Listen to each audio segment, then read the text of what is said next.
Maka kita masuk sekarang bab yang ke-13. Hilli ujratil hijamah. Dihalalkannya mengambil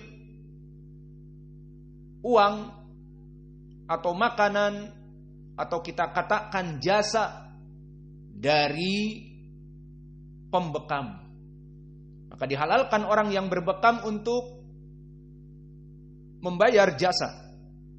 Jika dia mempunyai barang-barang yang disepakati seperti beras, dibayar dengan beras belida 20 kilo misalnya, atau yang 10 kilo, ya sudah, sepakat dengan itu dibayar. Atau dengan uang, berapa? Ya uang sajalah lebih mudah, bisa dikirim lewat BRI Mobile. BRI Mobile 100 atau 150 atau terserah berapa. Hasil kesepakatan. Maka ini di bab yang ke-13, apa babnya? Hilli ujratil hijamah. Dihalalkan mengambil ujrah dari berbekam. Dihalalkan mengambil jasa, memberikan jasa atau upah dari jasa berbekam. Dan di sini mana pendalilannya?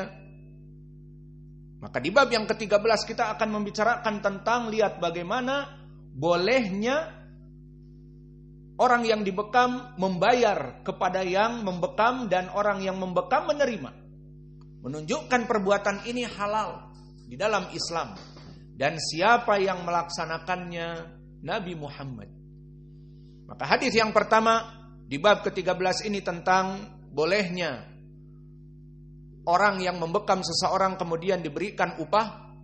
Diriwayatkan oleh Imam Al-Bukhari, qala Al-Bukhari rahimahullahu taala, haddatsana Mu'alla ibnu Asadin,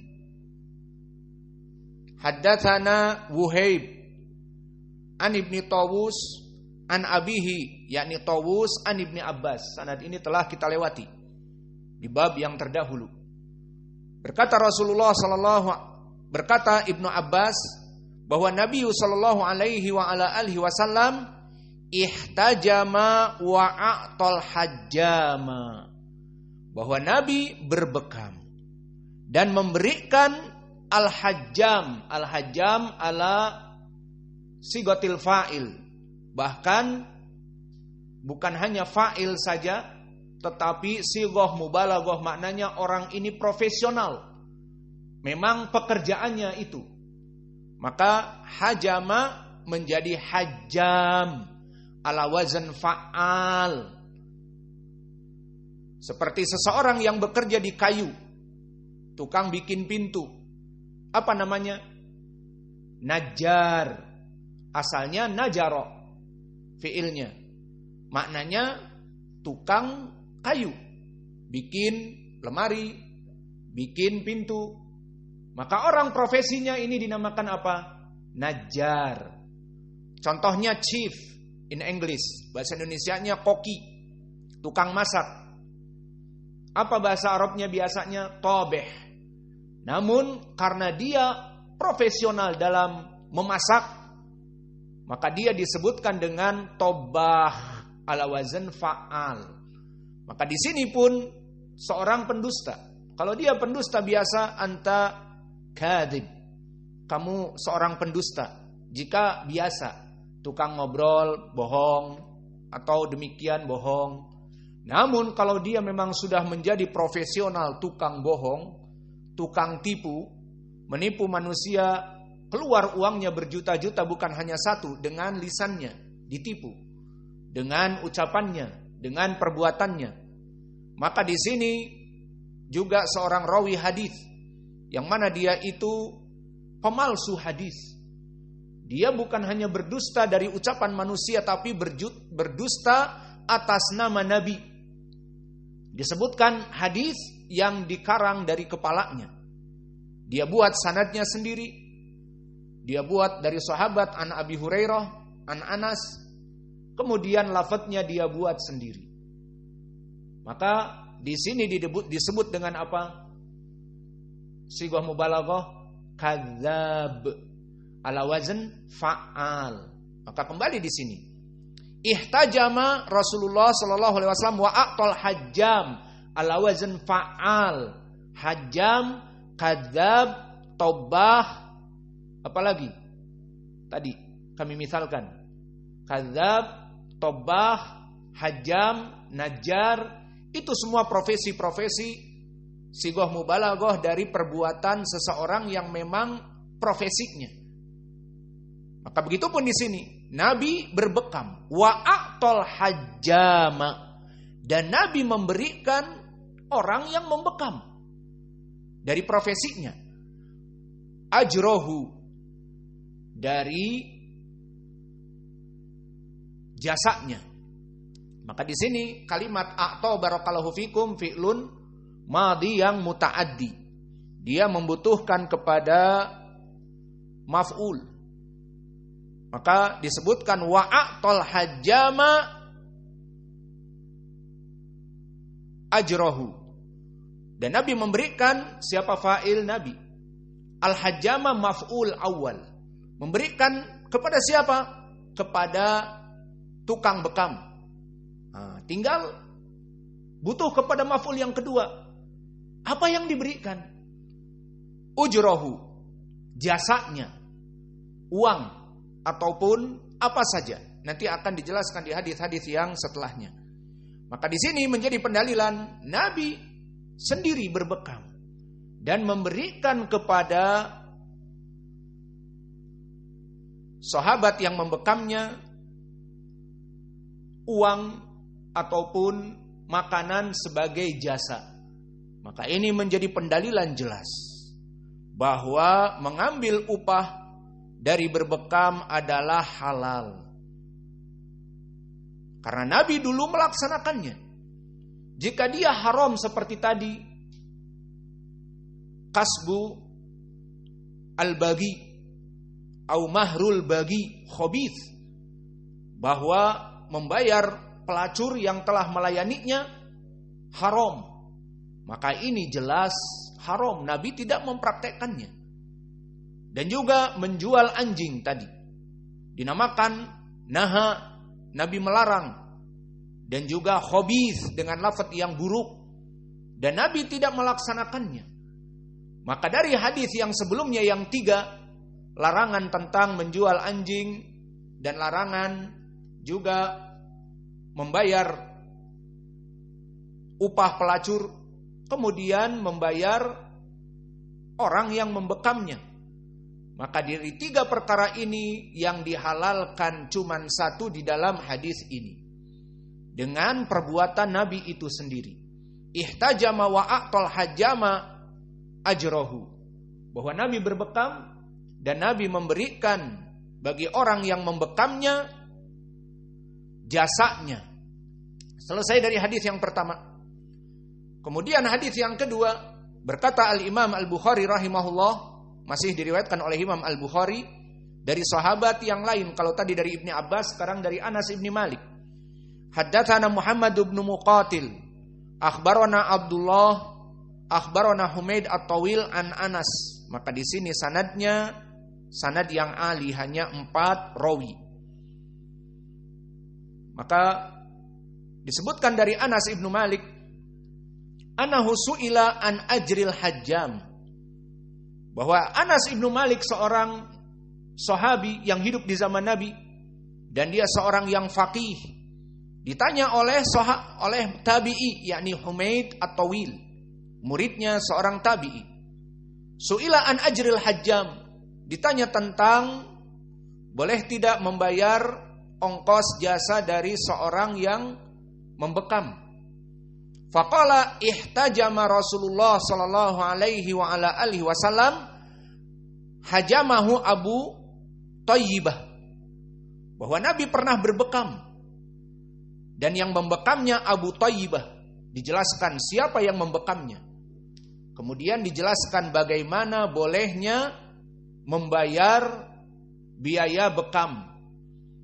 Wa a'tahu, dan memberikan dia. Di sini dijelaskan apa yang diberikan. Apakah uang? Bukan, tetapi apa?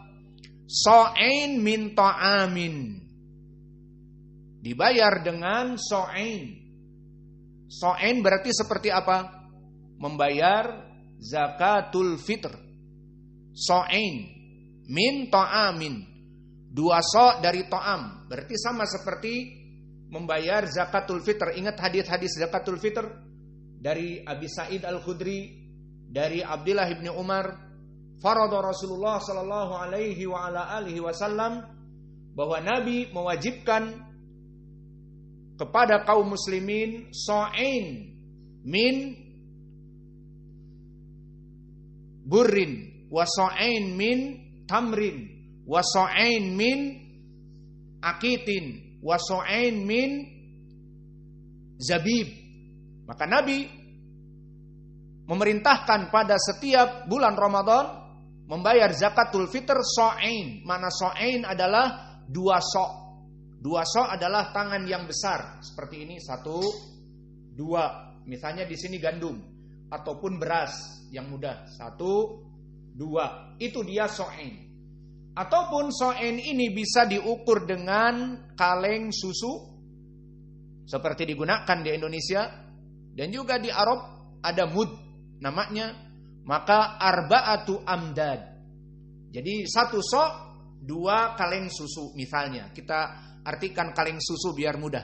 Bisa kaleng sardin, bisa kaleng sekarang makanan kucing dan sebagainya, macam-macam. Yang jelas dia kaleng. Nah, di sini yang menjadi poin, Nabi membayar dengan makanan. Min ta'amin.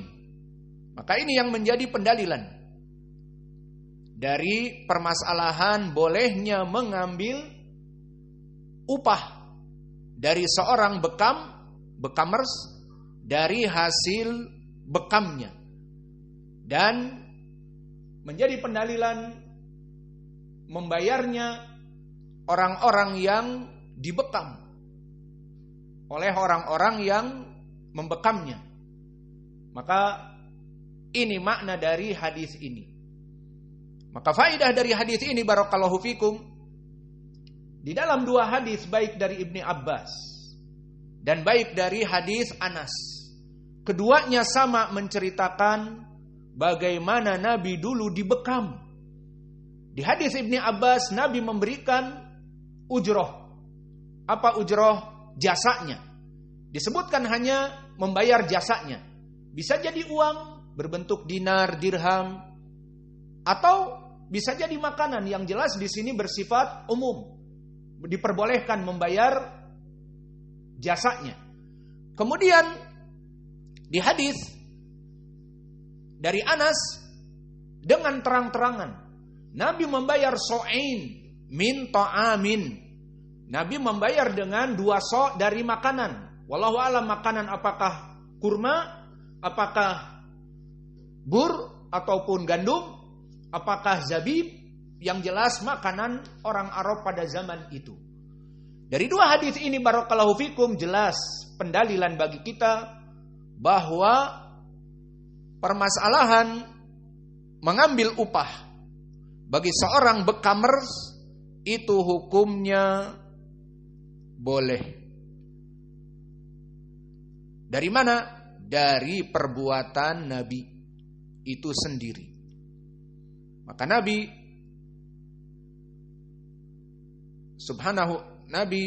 Rasulullah sallallahu alaihi wa ala alihi wasallam memberikan makanan, dan diriwayat bersifat umum.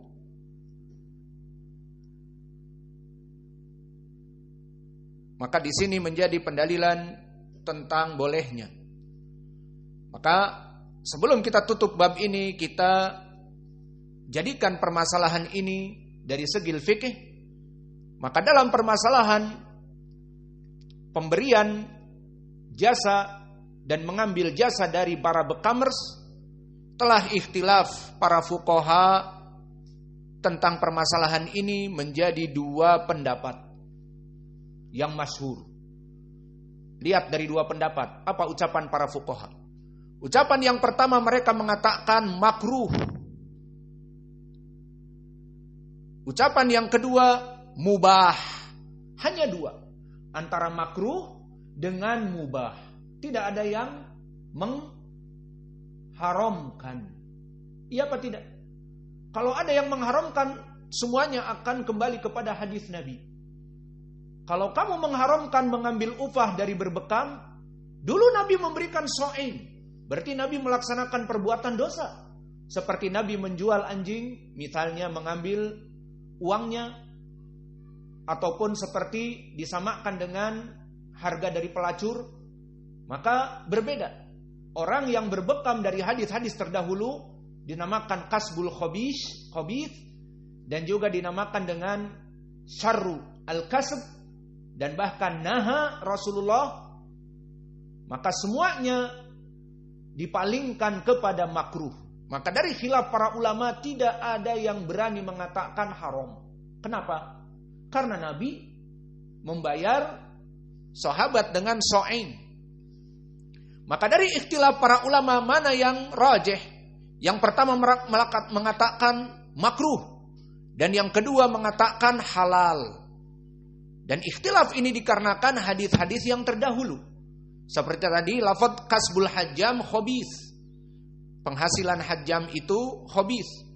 Dan juga syarul kasbi al-mahr al-bagi wa thamanul kalb wa kasbul hajjam.